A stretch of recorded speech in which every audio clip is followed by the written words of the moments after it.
네,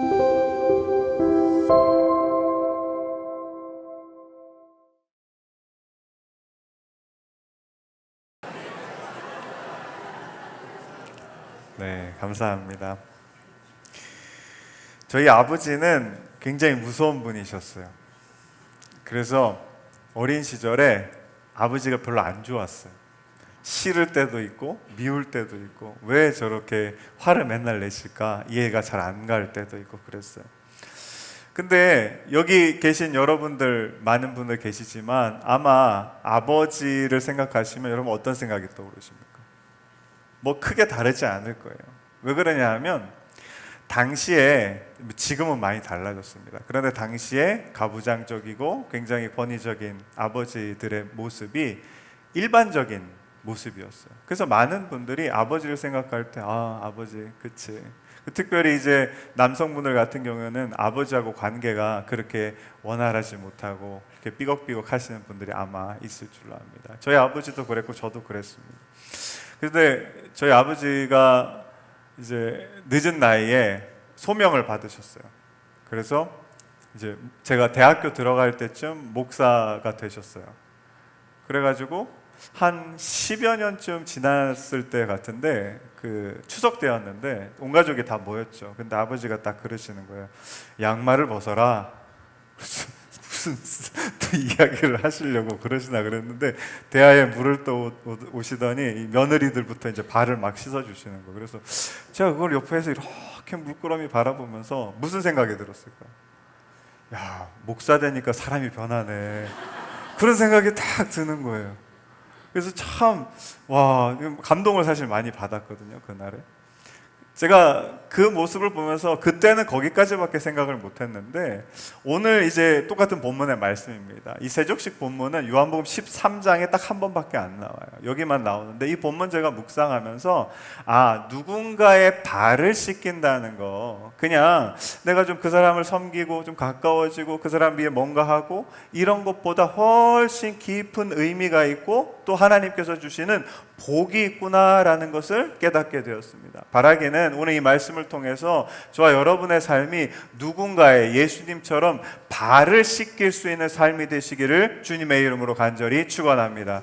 그 삶을 살아가시면서 또한 예수님께서 주시는 놀라운 복을 누리며 함께 기뻐하는 저와 여러분 되시기를 주님의 이름으로 간절히 축원합니다. 이 발 씻는다, 여러분 누구 발 씻어 보셨어요? 1세기에도 내 발 말고 다른 사람 발 씻는 게 굉장히 이상한 일이었어요.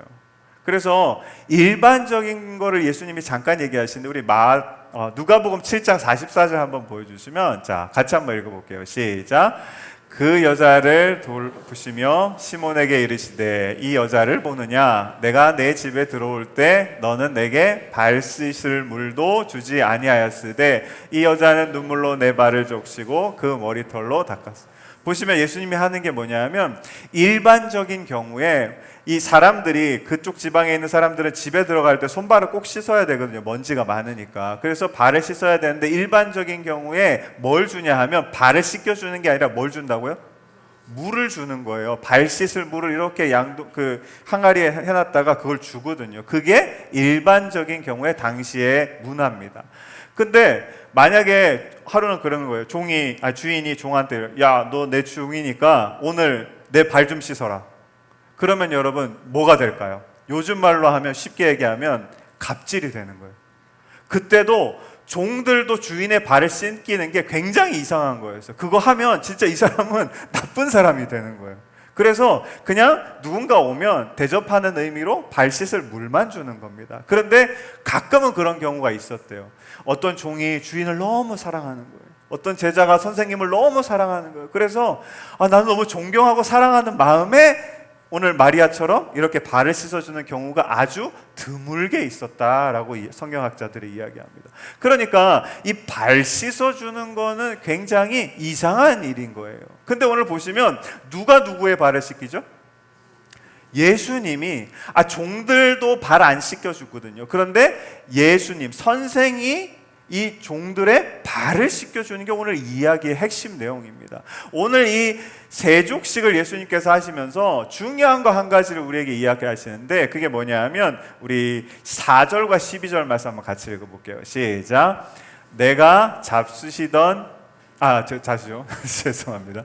4절부터요. 시작. 저녁 잡수시던 자리에서 일어나 겉옷을 벗고 수건을 가져다가 허리에 두르시고 그의 발을 씻으신 후에 옷을 입으시고 다시 앉아 그들에게 이르시되 내가 너희에게 행한 것을 너희가 아느냐. 보세요. 예수님이 동작을 보여주세요. 근데 어떤 동작입니까? 처음에 자리에서 일어나고 그 다음에 겉옷을 벗고 세족식을 다 해요. 그 다음에 똑같이 반대로 갑니다. 어떻게 되죠? 아까 겉옷을 벗은 게 두 번째니까 옷 먼저 입고 그 다음에 어디로 갑니까? 다시 자리에 앉아요. 이걸 제가 도표를 한번 그려보니까 이래요. 자, 만찬의 자리가 있고 세족식의 자리가 있거든요. 그런데 잘 보시면 첫 번째가 자리에서 일어나세요. 여러분, 예수님이 앉았던 자리는 당시에 모든 상황이 그랬습니다. 누구가 앉는 자리예요? 선생님이 앉는 상석이에요. 그래서 그 자리에서 일어난다는 건 뭐냐면 내가 이 사회적 지위가 있는데 거기서부터 내려온다, 올라간다, 내려간다라는 뜻이에요. 그 다음에 두 번째로 뭘 하냐면 겉옷을 벗어요. 우리 지난주에 강도 만난 자가 뭐 입고 있었습니까? 아무것도 없었죠. 신분이 없어서 모든 경계 밖에 있었잖아요. 똑같습니다. 우리가 겉옷을 벗는다는 것은 내 신분을 내려놓는다는 거예요. 또 다시 내려온 거예요. 그 다음에 여러분 뭐 하죠? 제자들의 발을 쭉 씻기시고 그 다음에 반대로 행동하십니다. 넘겨주시면 이제 뭘 입습니까? 겉옷을 입어요. 이제 내가 신분을 딱 입고 그 다음에 자리에 앉게 되는 거예요. 한 번 더 넘겨주시면 예수님은 지금 이 세족식을 이야기하시면서 뭘 자기 몸으로 보여주시냐 하면 높은 데 있었던 내 자리에서 내려와서 세족식을 하고 그 다음에 세족식이 끝난 다음에 다시 내 자리로 올라가셨다, 이 이야기를 하시는 겁니다. 그러면 잘 보세요. 세족식의 핵심 중에 하나는 뭐냐 하면 올라가는 겁니까? 내려오는 겁니까? 내려오는 거예요. 예수님이 구체적으로 행동으로 보여주시는 겁니다. 누군가의 발을 씻기 위해선 제자들아, 제일 중요한 게 뭔지 알아? 네가 가지고 있는 사회적 지위를 내려놓고 네가 입고 있는 이 옷도 내려놓아야 돼. 그렇게 내려놓아야 세족, 그러니까 다른 사람의 발을 씻길 수 있는 자리로 들어갈 수 있어 라고 이야기하는 겁니다. 여러분, 우리가 이 말씀을 딱 보면 무슨 생각이 드냐 하면, 여러분 세족식이 어떤 것 같으세요? 아, 그래, 나도 내 주위에 있는 사람들 밑에 그 낮은 자리에 내려가가지고 그 사람들 발 씻겨줘야지, 섬겨줘야지, 이렇게 생각하시거든요. 그렇게 생각하시는데, 이렇게 생각하시면 세족식의 한 20% 정도밖에는 모르시는 겁니다. 세족식에는 더 깊은 의미가 있는데, 우리 말씀 한번 보여주시면 2절, 10절, 11절, 18절인데 잘 보세요. 예수님이 굉장히 중요한 세족식이라는 아름다운 예식 장면을 지금 만들어가고 계시는데, 그 모든 이야기 1절부터 오늘 길게 20절까지 읽었던 이유는 저걸 보기 위해서예요. 그런데 보세요. 중간중간에 누구 한 사람을 생각하시면서 계속 말씀을 하시거든요. 2절 말씀 보시면 누가 등장합니까? 가룟 유다가 등장하죠. 그런데 그 가룟 유다는 마귀가 벌써 그 가룟 유다한테 예수님을 팔려는 마음을 넣었던 사람이에요. 10절에 보세요. 다는 깨끗하지 않다고 하시죠. 누구를 이야기하는 거죠? 가룟 유다를. 11절에는 자기를 팔 자가 누구죠? 가룟 유다. 18절에는 내 떡을 먹는 자가 내게 발꿈치를 들었다는데 발꿈치 든 사람이 누구죠? 보세요. 너무 좋은 자리예요. 제자들을 사랑하셔서 발을 다 씻겨주시는 그 자리인데, 그런데 예수님이 그 아름다운 세족식, 저거 안 보여주셔도 됩니다. 세족식 장면을 이렇게 보여주시면서 무슨 이야기를 하시냐면 계속 가룟 유다, 가룟 유다, 가룟 유다, 가룟 유다 이야기를 하시는 거예요. 여러분, 이게 매칭이 되나요? 아름다운 장면에 누가 없어야 돼요? 가룟 유다 같은 사람은 좀 빼도 되잖아요. 그런데 예수님이 계속 가룟 유다, 가룟 유다, 가룟 유다, 가룟 유다를 첨가해 놓고 있다라는 거예요. 이게 무슨 이야기냐 하면 우리 그 해답이 10절 말씀에 있는데 같이 한번 읽어보겠습니다. 시작. 예수께서 이르시되 이미 목욕한 자는 발밖에 씻을 필요가 없느니라 온 몸이 깨끗하니라 너희가 깨끗하나 다는 아니. 오늘 예수님이 뭘 이야기하시냐면 목욕하 발 씻음을 이야기하세요. 베드로한테 이렇게 했더니 베드로가 나 안 씻을래요. 그랬더니 예수님이 내가 너 씻겨줘야 나랑 상관이 있어. 그랬더니 머리도 씻겨주고 다 씻겨주세요. 그랬잖아요. 그랬더니 예수님이 두 가지를 얘기하시는 거예요. 목욕과 발 씻음. 목욕이라는 건 뭐냐면 세례를 의미합니다. 여러분, 우리가 숨 쉬는 존재가 물속에 들어가면 어떻게 되죠? 죽어요. 그래서 세례라는 건 뭐냐면 예전에 내가 살았던 죄를 가지고 살았던 삶이 세례 받는 순간 어떻게 되죠? 죽고 이제부터는 누구를 믿는? 예수 그리스도를 믿는 하나님의 자녀된 삶이 시작되는 겁니다. 이게 뭐냐면 세례가 가지는 의미인 거예요. 그래서 우리가 세례를 받을 때 우리 안에 있는 모든 죄가 깨끗하게 사라지는 놀라운 역사가 일어납니다. 근데 보세요. 세례 받은 다음 날 거짓말 할까요? 안 할까요? 나쁜 생각 할까요? 안 할까요? 아무리 목욕을 다 해도요, 우리가 저 밖에 나가가지고 길을 걸어가면 이 신발에 먼지가 묻습니까? 안 묻습니까? 묻어요. 그러니까 발을 씻는다는 건 뭐냐 하면 예수님께서 이제 세례를 받았지만 제자들도 그 제자들이 가지고 있는 조그만 자범죄 같은 것들을 이제 매일매일 씻어준다는 그런 의미를 갖고 있습니다. 제가 지난 6월 말부터 7월 초까지 그 영성 훈련을 갔었잖아요. 그때 이제 한 8일 차쯤 됐는데 이번에 한번 그 기도 한번 8일 동안 해보시면 뭐 진짜 힘들거든요. 그래서 약간 체력이 많이 떨어져요. 그래서 그날 저녁에 본문이 이 본문이었어요. 그래서 이 본문을 딱 가지고 묵상을 하고 기도를 하다가 너무 피곤하니까 뭐가 어떻게 됐을까요? 잠이 든 거예요. 기도하다가 잠이 딱 들었는데 꿈을 딱 꾸는데 꿈에 이제 제가 원래 한 이만큼의 일을 하고 있었는데 일이 이만해진 거예요. 그래서 하루 이틀 해보니까 어때요? 너무 힘든 거예요. 일이 많아가지고. 그래서 이렇게 있는데 갑자기 눈앞에 뭐가 나타나냐면 광고지 하나가 딱 나타나는 거예요. 근데 광고지에 뭐라고 써있냐면 대신 해드립니다. 거기 전화번호가 이렇게 딱 써있어요. 그래서 이야, 바로 제가 전화를 딱 해가지고 나 좀 도와달라고 한 사람을 불렀어요. 그래서 오신 분한테 제가 해야 되는 일 중에 하나를 딱 부탁을 드렸어요. 그랬더니 이분이 어떻게 했을까요? 너무 잘하는 거예요. 저보다 잘하는 거예요. 그래서 그 다음부터는 뭐 하기 시작할까요? 이만큼 있던 일을 하나씩 이분한테 계속 넘기는 거예요. 그래서 이분이 이제 제가 하는 일을 다 해주시고 뭐 나중에는 거의 다 하게 됐는데 제가 깜짝 놀란 게 어느 날 딱 봤더니 이분 얼굴이 어떻게 됐을까요? 저랑 닮아가는 거예요. 그리고 이분 말투도 저랑 똑같아지는 거고 나중에 보니까 아니 쌍둥이라고 해도 믿을 정도로 똑같은 사람이 된 거예요. 그래서 제가 마음이 어땠을까요? 야, 큰일 났다.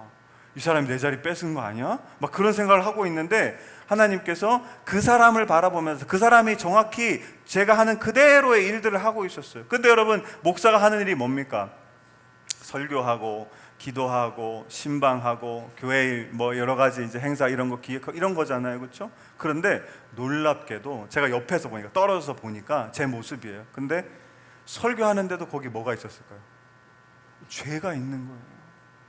기도하는데도 거기 뭐가 있어요? 죄가 있는 거예요.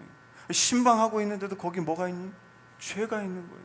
교회를 하고 있는데도 가만 보니까 거기에 죄가 다 있는 거예요. 제가 너무 놀랐어요. 아니 하나님 일 하는데 목회를 하는데 사역을 하는데 거기 왜 죄가 있지? 하고 깜짝 놀라서 뭐 했을까요? 꿈에서 다 깼어요. 자면서 깨가지고 이렇게 막 이러고 있는데 발 밑에 딱 보니까 누가 한 명이 앉아 있는 거예요. 누가 앉아 있을까요? 예수님이 거기 앉아가지고는 물 떠다 놓고 제 발을 이렇게 씻으시는 거예요.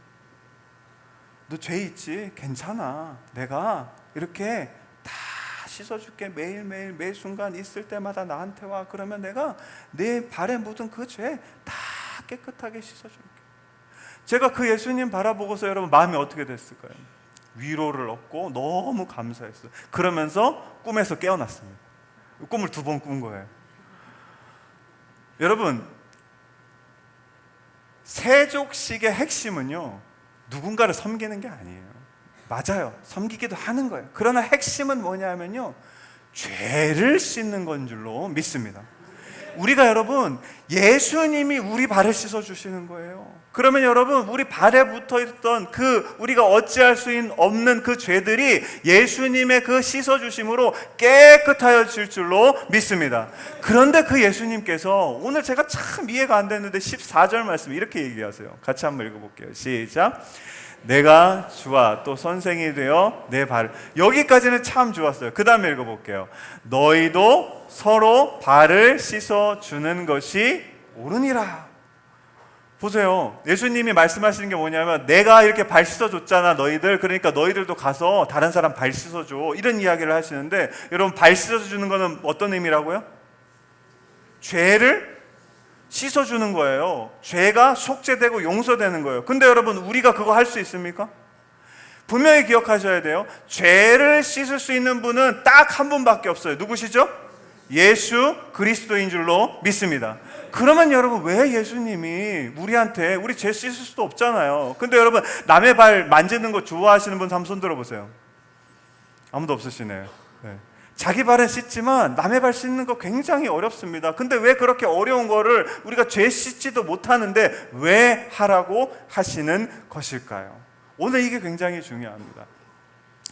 러시아의 그 대문호 중에 여러분 잘 아는 톨스토이라는 분 아시죠? 근데 그 톨스토이가 가장 존경했던 사람이 누구냐면, 한번 보여주시면 이분이에요.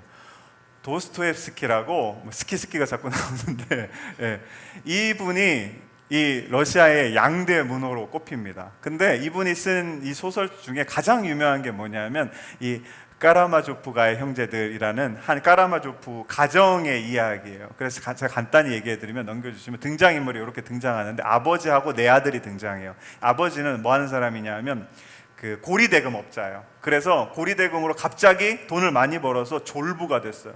그래서 이 사람은 뭘 하냐면 탐욕과 방탕한 생활을 늘 즐기면서 살았던 사람이 이 아버지예요. 근데 그 아버지한테 첫째 아들은 군인이었어요. 근데 제대하고 나가지고 보니까 누구랑 똑같을까요?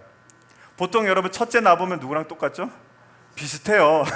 저희 첫째도 그런데, 이 첫째 아들은 아버지랑 똑같아요. 그래서 욕망이 많고, 그 다음에 자기 맘대로 하고 싶고, 그런 이제 성격이었고, 이 둘째 아들은 굉장히 똑똑했습니다. 그래서 제일 좋은 러시아에서 대학교를 나와가지고 이제 아주 지식인으로 이성적으로 합리적 사고를 하는 그런 사람이었고, 셋째 아들은 대학을 다니다가 중퇴하고 어디에 갔냐면 수도원에 갔어요. 수도원에 살고 있는 아들이 셋째 아들이고, 그 다음에 넷째 아들은 아들이긴 한데 서자예요. 그러니까 다른 여인으로부터 태어난 아들이죠. 그래서 근데 이 친구가 뭘 하냐면 그 집에 주방장으로 이 종노릇을 합니다. 그래서 하대를 막 받고 그래요. 그래서 이런 이제 가족의 구성원인데, 어느 날 아버지랑 첫째 아들이 공교롭게도 똑같은 여자 한 사람을 두고 굉장히 크게 싸워요. 그래서 싸우고 난 다음에, 있어서는 안 된 일이죠. 싸우고 난 다음에 그 다음날 무슨 일이 벌어지냐면 아버지가 살해당합니다. 그러면 여러분, 사람들이 누가 범인이라고 생각하겠어요? 첫째 아들이 당연히 싸웠으니까, 원래 관계가 안 좋으니. 그래서 그 사람을 잡아가가지고 신문하고 재판하고 막 그런 과정이 돼요. 근데 실제로 아버지를 죽은 사람은 누구냐 하면 서자였던 막내 아들이었어요. 항상 불만이 있었거든요. 근데 놀라운 게, 그것도 놀랍는데, 이 막내 아들이 아버지가 죽이도록 옆에서 부추긴 사람이 있어요. 누구냐 하면 똑똑한 둘째 아들입니다. 이 둘째 아들이 계속 부추기면서 그 막내 아들이 아버지 죽인 거를 알고도 형이 이제 누명을 썼잖아요. 근데 그거를 이야기할까요, 안 할까요? 형이랑 또 여자 문제가 있어요. 그래가지고 형을 싫어해가지고 침묵을 딱 합니다. 결과적으로 이 형은 20년형을 유죄 판결을 받고 시베리아로 끌려가고, 그 사이에서 셋째 이 아들은 계속 사랑에 대해서, 신앙에 대해서 이야기하는 뭐 그런 내용의 이야기입니다. 근데 이 소설에서 여러분, 진짜 제가 깜짝 놀란 구절 하나가 뭐냐면 이런 구절이 나오는데, 자, 한번 같이 읽어볼게요. 시작. 우리는 모두 다른 이들 앞에서, 그리고 모든 것 앞에서 죄인이다. 무슨 얘기냐면 우리는 모든 사람 앞에서 죄인이라는 거예요. 이게 무슨 뜻이냐 하면, 자, 우리가 죄를 누군가 딱 져요. 그러면 여러분, 그 죄는 누구의 문제입니까? 죄 진 사람, 나의 문제거든요. 근데 이 작가는 뭐라고 이야기하냐면 우리가 죄에 졌는데 그거는 개인의 문제가 아니라 공동체의 문제라고 이야기하는 거예요. 그게 무슨 말이냐면, 자, 여러분 보시기에 저 까라마조프 그 가문이, 가정이 여러분 일반적입니까? 아니면 없어야 될 게 가득히 다 모여 있습니까? 말도 안 되는 이야기들이 한 가정 안에 다 있죠. 그러면 여러분 그 말도 안 되는 이야기들이 어디서부터 출발됐을까요? 누구의 죄? 아버지의 죄부터 시작입니다.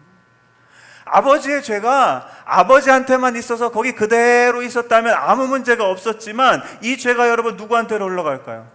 큰아들한테도 흘러가고 둘째한테도, 셋째도 영향을 주고 넷째도 영향을 주고 다 흘러가게 되는 겁니다. 그래서 결국에는 이 까라바조프 이 가문이 완전히 풍지박산이 나게 되는 그런 결과를 맞이하게 되는 겁니다. 여러분, 우리가 정말 내 욕심 가지고 탐욕적으로 살고 뭐 다른 사람 신경 안 쓰고 사랑하지 않고 살아가면 그냥 나만 문제가 생길 것 같잖아요. 전혀 그렇지 않아요. 이 작가가 뭐라고 이야기하냐면, 죄를 가진 사람의 삶은 가족을 무너뜨릴 수 있고 사회를 무너뜨릴 수 있고 심지어 역사까지 무너뜨릴 수 있다라고 이야기합니다. 그래서 뭐라고 마지막에 결론을 이야기하냐면, 우리는 누군가 죄인을, 내 주위에 있는 사람, 특별히 가정 안에 뭐 어디 내 공동체 안에 어떤 죄인이 있으면 그것을 바라보고 방관자처럼 살아가는 게 아니라 책임을 가지고 그 사람 옆에 책임자가 되어야 된다, 이런 이야기를 하는 겁니다. 오늘 여러분 이 이야기를 로마서에서 바울도 똑같이 이야기하는데, 우리 5장 말씀 한번 같이 볼게요. 5장 14절 같이 읽어보겠습니다. 시작. 그러나 아담으로부터 모세까지 아담의 범죄와 같은 죄를 짓지 아니한 자들까지도 사망이 왕노릇. 보세요. 이걸 뭘 얘기하냐면 원죄를 얘기하는 거예요. 원죄 누가 지었습니까? 아담이 지었죠. 근데 저와 여러분 원죄 있어요? 있어요. 근데 여러분 우리가 잘못한 거 있습니까? 없습니까? 없어요. 보세요. 아담의 범죄와 같은 죄를 짓지 아니한 자들이 누구예요? 우리라는 거예요. 우리 그런 죄 안 졌어요. 우리 선악과 따먹었습니까? 안 따먹었어요. 그런데 아담의 죄가 결국에는 다 흘러내려서 온 인류의 죄가 된 거예요. 그래서 온 인류가 여러분 마지막에는 뭘 경험하게 됩니까? 사망을 경험하게 되는 겁니다. 그래서 여러분 예수님께서 이걸 바라보시고 안 되겠다 생각하셔서 어떻게 하시냐면 가장 낮은 자리에 오시는 겁니다. 아까 여러분 우리가 예수님이 세족식 제자들의 발을 막 씻어주면서 누구 이야기를 자꾸 하셨어요? 가룟 유다, 가룟 유다, 가룟 유다, 가룟 유다. 왜 그 이야기를 하시는지 아세요? 잘 보라는 거예요. 예수님이 제자들 12명 사람들 중에 여러분 11명만 씻겨주셨을까요? 아닙니다. 누구의 발도 씻겨주셨죠? 가룟 유다의 발도 씻겨주셨어요. 이 사람 뭐 할 사람인데? 나를 배신할 죄인인데 예수님은 그 밑으로 내려가신 거예요. 예수님이 여러분 이 땅에 성육신 하시고 우리의 죄를 위해 오신 거는 여러분 어디에 오셨습니까? 베들레헴의 말구에 오셨어요. 가장 낮은 자리에, 모든 인간 중에 가장 나쁜 사람 중에, 가장 죄인 중에, 가장 흉악한 그 한 사람 중에 그 밑에 예수님이 오시는 거예요. 왜 그러냐 하면 온 인류를 다 구원하기 위해서. 그래서 여러분 로마서 5장 17절 말씀 이렇습니다. 같이 한번 읽어볼게요. 시작.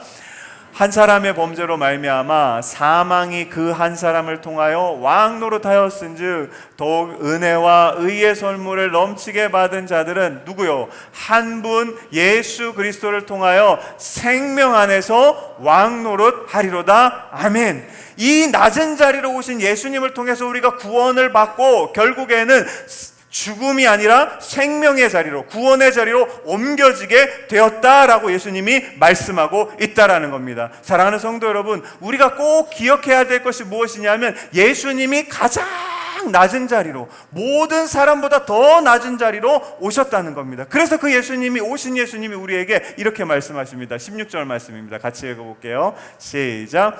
내가 진실로 진실로 너에게 이르노니 종이 주인보다 크지 못하고 보냄을 받은 자가 보낸 자보다 크지 못. 종이 누구죠? 우리고 주인은 예수님이세요. 그러면 보냄을 받은 자는 누구죠? 예?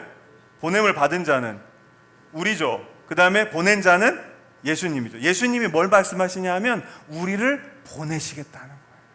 어디로 보내십니까? 예수님이 오셨던 그 제일 낮은 곳으로 보내시겠다는 거예요. 그러면서 약속 한 가지를 해주시는데, 자 17절 말씀입니다. 같이 한번 읽어볼게요. 시작. 너희가 이것을 알고 행하면 복이 있어. 여러분, 우리가 아셔야 돼요. 예수님이 왜 우리를 그 낮은 자리로 보내주실까요? 그 낮은 자리에 여러분 누가 있습니까? 예수님을 알지 못하는 사람들. 발 씻는 건커녕 목욕도 못한 사람들이 그 자리에 있는 거예요. 그 밑에 있는 거예요. 그러면 여러분, 우리가 그들한테 가기 위해서는 어떻게 해야 되냐면, 예수님이 우리를 초대한 것처럼, 우리를 보내신 것처럼 어디로 내려가야 된다고요? 예수님처럼 저 낮은 자리로 내려가서 그들의 발을 씻겨 주어야 되는 거예요. 발을 씻겨 주면서 여러분, 예수님이 우리에게 하셨던 무슨 이야기를 하냐면, 이 죄는요 누가 씻겨 줄 수 있어요? 예수 그리스도께서 씻겨줄 수 있습니다. 그렇게 고백하셔야 됩니다. 그러면 여러분, 우리의 이 발씻음, 낮아짐과 발씻음으로 예수 그리스도의 구원이 그것을 알지 못하는 모든 사람들에게 선포되며 좋은 선물로 전달되어질 줄로 믿습니다. 그러면 여러분, 우리가 뭘 누리냐 하면, 보세요. 한 가정에 아버지가 있어요. 아버지가 중독에 빠졌어요. 알코올 중독이에요. 그러면 여러분, 그 아버지가 어떻게 합니까? 많은 경우에 가족들을 이렇게 폭행하고 때리고 그래요. 그러면 여러분, 정말 안타까운 게, 그 아들이 난 아버지처럼 안 살 거야 하고 아버지랑 영 끊고 그 다음에 독립해서 가정을 이뤘어요. 그럼 또 뭐 할까요? 또 폭력이 있습니다. 중독이 있어요. 근데 보세요. 만약에 그런 가정에 살아가더라도 오늘 이 말씀 듣고, 중요한 건 아버지가 그냥 자기가 잘못한 것 가지고 저렇게 막 아무렇게나 사는 그거 그냥 바라보지 않고, 저 아버지에게 구원이 필요하구나, 예수 그리스도가 필요하구나. 그래서 내가 낮아져서 그 아버지의 발을 씻기면서 그 아버지에게, 아버지, 예수님이라는 분이 계세요, 만약에 전해드렸다면, 그 아버지가 그것을 알게 되었다면, 여러분, 그 가정이 어떻게 될까요? 훨씬 더 놀라운 것을 누리며 살아갈 수 있습니다. 여러분, 직장 가실 때 가기 싫으실 때 있으실 거예요. 왜 싫으십니까? 상사 중에 한 명이 나를 괴롭히는 사람이 있어요. 그러면 여러분, 우리 어떻게 생각합니까? 아휴, 저 사람 또 저러네. 나 저 사람 때문에 못 다니겠어. 그게 아니라 여러분, 그 자리에서 이 말씀 기억하시고, 예수님이 나를 낮은 자리에 보내셨지. 저 사람한테 뭐가 필요하죠? 구원이 필요하지, 예수 그리스도가 필요하지. 그것을 깨닫고 그 사람의 발을 씻길 때, 여러분, 그 회사는 가기 싫은 곳에서 여러분 정말 가고 싶은 곳으로 변화될 줄로 믿습니다. 이것이 여러분, 아까 다시 우리 17절 말씀 보여주시면, 예수님의 뜻을 우리가 알고 예수님처럼 낮은 곳으로 가서 그들에게 발을 씻기며 예수 그리스도의 이름과 구원을 전하면, 여러분, 우리 삶에 뭐가 있겠다고요? 복이 있게 될 줄로 믿습니다. 바라기는 좋아요. 여러분의 삶이 이렇게 예수님처럼 낮은 자리로 가서 내가 함께하는 모든 사람들의 발을 씻기시며, 그리고 그들에게 예수 그리스도의 이름과 구원을 선포할 수 있는 저와 여러분의 삶이 되시기를 주님의 이름으로 간절히 축원합니다. 자, 어떠세요? 막 은혜가 있으세요? 은혜가 별로 없으시죠? 쉽지 않은 말씀입니다. 이게 어려워요. 근데 제가 어제 이제 무슨 경험을 했냐 하면, 어제 이제 우리 교사대학이 있었어요. 교사대학이 있어서 이제 전 교회사들이 모여가지고 좋은 강의 듣고, 근데 그 교사대학이 끝나고 정말 귀한 정심 자리가 펼쳐졌어요. 이게 뭐냐 하면, 우리 당회원 장로님들하고 권사님들이 이제 우리 교사들을 위해서 정심을 준비하신 거예요. 여러분, 한 교회에 장로가 된다는 건 어떤 거죠? 굉장히 존경받는 사람이 되는 거예요. 그 교회를 대표하는 사람이 되는 거예요. 개인적으로도 굉장히 영광스러운 겁니다. 그런데 그런 분들이 어제 뭘 대접했냐 하면, 여러분, 고기를 구웠어요. 어제 날씨가 아시죠? 네, 막 32도 이렇게 됐는데, 그 불 앞에서 한 5, 60명 되는 분들 다 뭘 했냐면 고기를 구웠어요. 그게 쉬운 일이 아니거든요. 그래서 사진 한번 보여주시면, 이 많은 분들이 함께 교사들이 모여가지고 무슨 이야기를 저한테 하시냐면, 목사님 교사 되고 처음이에요 이런 거. 제가 장로님들이 이렇게 구워주는 고기를 가지고 이렇게 점심을 먹는 게 처음이에요. 너무 기쁘고 감사해요. 이런 이야기를 막 하시는 거예요. 그래서 제가 한 가지 이제 한편 걱정되는 게 있었어요. 뭐가 걱정됐을까요? 그걸 준비하시는 분들이 약간 걱정이 돼요. 날씨가 너무 더워서. 그래서 저기 이제 교육관 3층인데, 근데 제가 딱 문을 열고 나갔는데, 한번 넘겨주시면 이랬습니다. 보세요. 32도에 저 불 앞에 서가지고 아침부터 점심때까지 한 서너 시간 고기를 굽잖아요. 그러면 이게 어떻게 됩니까? 지금 셔츠들이 다 젖어요. 땀이 나가지고 막 줄줄줄줄 흘러내려요. 권사님들도 마찬가지고. 근데 보세요. 제가 놀란 건 뭐냐면, 저 젖었다가 아니라 얼굴 한번 보세요. 얼굴이 어떠십니까?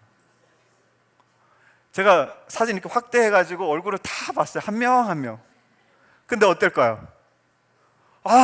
왜 우리가 이거 아침부터 나와가지고 이 더위에 이 기름 맞으면서 고기 냄새 하면서 이렇게 해야 돼? 라고 생각하시는 분이 한 분도 없었어요. 다 얼굴에 웃음이 있는 거예요. 웃음이 있다라는 건 여러분, 마음에 뭐가 있다라는 겁니까? 기쁨이 있다라는 겁니다. 사랑하는 성도 여러분, 우리가 힘들어요. 다른 사람 찾아가가지고 그거 냄새 나는 발, 내 허리 구부려야 되죠. 몸 숙여야 되죠. 물 떠와야 되죠. 그거 이렇게 씻어주는 거 얼마나 더럽습니까? 쉽지 않아요. 그런데 여러분 보세요. 그 발 씻음을 통해서 여러분 분명히 아셔야 돼요. 뭐가 전해지냐 하면 구원이 이 사람에게 전해질 줄로 믿습니다. 사랑하는 성도 여러분, 어제 우리 장로님들이 그렇게 해서 잘 섬겨주시면 여러분 누가 기뻐할까요? 단단하게 생각해서 교사들이 기뻐해요. 와, 고기다, 참 감사하다. 그렇게 해서 먹어요. 그러면 그 기쁨이 여러분 누구한테 갈까요? 아이들한테 갑니다.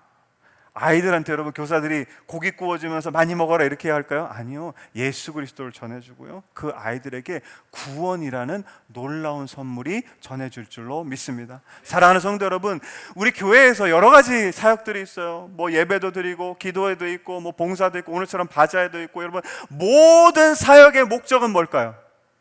영혼 구원인 줄로 믿습니다.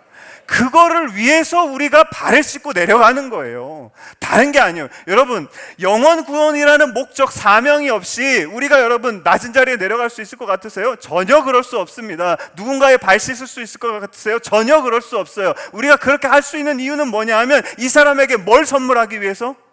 구원을 선물하기 위해서인 줄로 믿습니다. 바라기는 좋아요. 여러분의 삶이 그렇게 만나는 모든 사람들에게 예수님께서 우리에게 본을 보여주셨던 것처럼 낮은 자리로 내려가서 그 사람들의 발을 씻김으로 예수 그리스도의 이름과 예수님께서 주시는 그 놀라운 구원을 선물로 주고 함께 기뻐할 수 있는 삶이 되시기를 주님의 이름으로 간절히 축원합니다. 이 시간에 가능하신 분들 자리에서 일어나셔서 함께 찬양하게 나가겠습니다. 오늘 보시면 가사 한번 보여주시죠.